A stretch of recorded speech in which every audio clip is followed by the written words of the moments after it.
Last week, Nvidia signed a deal with 6 of Wall Street's biggest financial firms. Goldman Sachs, BlackRock, Blackstone, Apollo, Brookfield, and KKR, those 6, agreed to build a $500 billion AI infrastructure financing platform. But here's the thing. Buried inside that contract is one clause that even Nvidia itself isn't fully comfortable with. If that one clause goes wrong, Nvidia's core asset, its GPUs, could end up handed straight over to those financial firms as collateral, and the company that's been leading the entire semiconductor rally could become the epicenter of a credit crisis overnight. So keep watching this space even after this video ends. I'm not saying it's a problem right now. I'm saying if it blows up, the fallout will be huge. All right, let's break down exactly what this means. Here's my conclusion. Straight up, Nvidia is transforming from a semiconductor company into a bank. And that transformation, I don't think it's the good news the market thinks it is. I think it's a warning sign. A $500 billion deal just got announced. Why isn't that good news? Let's go through the numbers. Hey, I'm Moon, and I obsess over one thing: where money actually moves, and why.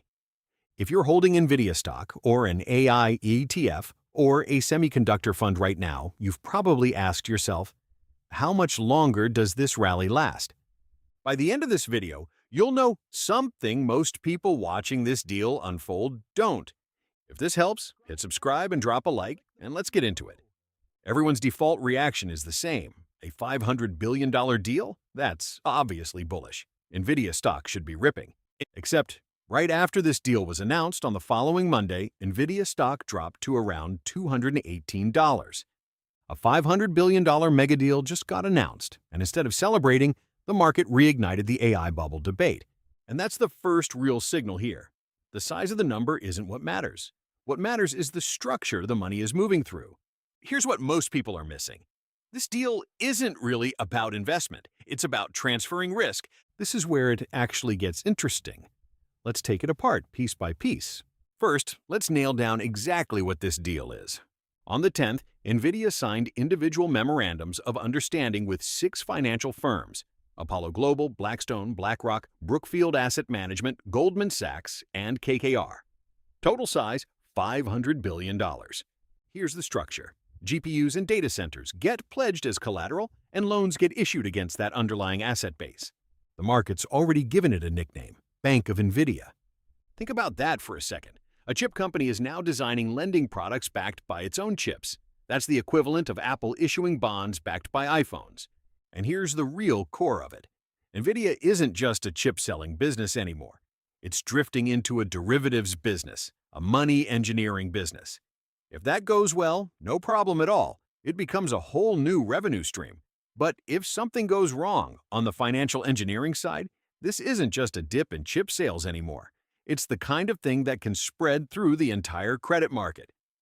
Jensen Huang called this deal a way to create a new asset class targeting the $22 trillion private capital market. Honestly, new asset class is a phrase we heard a lot right before the 2008 financial crisis, too. Look at who's architecting this deal and who's defending it, and the picture gets a lot clearer. BlackRock's Larry Fink compared this structure to 1970s mortgage securitization, calling it the next evolution of financial engineering. Let's just sit with that for a second. Mortgage securitization, that's the exact structure that kicked off the subprime mortgage crisis. Goldman Sachs CEO David Solomon called it an opportunity to create a new credit market backed by Nvidia's computing assets. Apollo's Jim Zelter said AI infrastructure needs more than $8 trillion in capital, and private capital is stepping in to fill that gap. One executive familiar with the deal told the Financial Times that GPS could be tiered by risk level and capitalized accordingly, comparing it to CLOs, collateralized loan obligations, in the private credit market. Here's where it really gets interesting. Slicing GPS into risk tranches and selling them off. That's structurally identical to how subprime mortgages got sliced into CDOs back in 2008. Now, for the most important part, who actually bears the risk in this structure?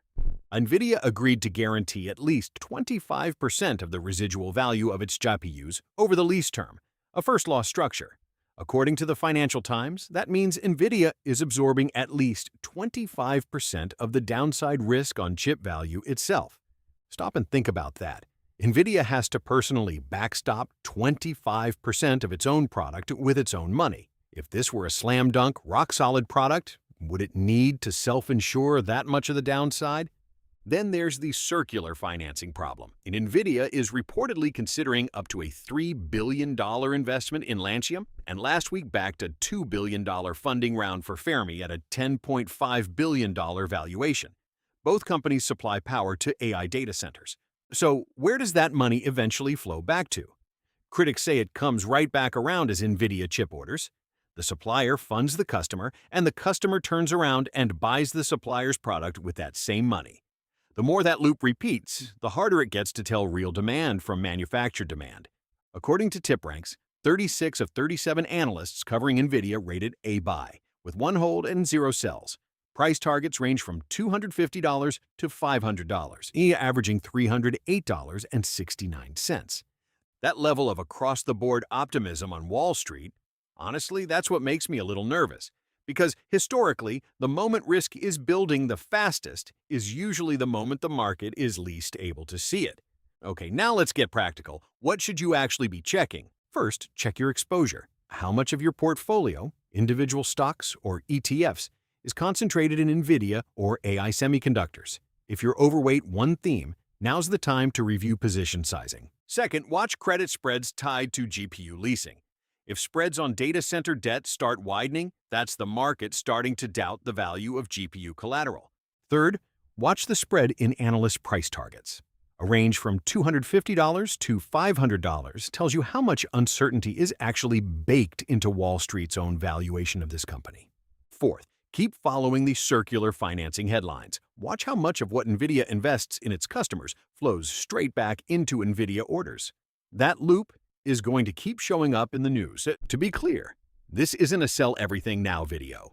It's about the difference between investing with your eyes open to this structure and investing without knowing it exists at all. You might be thinking, sure, but 36 out of 37 analysts still rated A buy, and average target of $308 means almost 50% upside from here. You're right, those numbers are accurate. I'm not disputing that. But here's the thing worth remembering. Historically, the moment Wall Street's buy ratings peak is often right before a crisis hits, not after. You might also be thinking Jensen Huang himself said older chips are holding value better than expected. That's true. Huang has said explosive demand for compute means even 6-year-old A100 chips are outlasting their originally projected lifespan. But flip that statement around, and here's what it actually says. This entire $500 billion collateral structure only holds up if chip values keep outperforming expectations. Optimism isn't a bonus here. It's the load-bearing assumption the whole structure depends on. So here's the recap.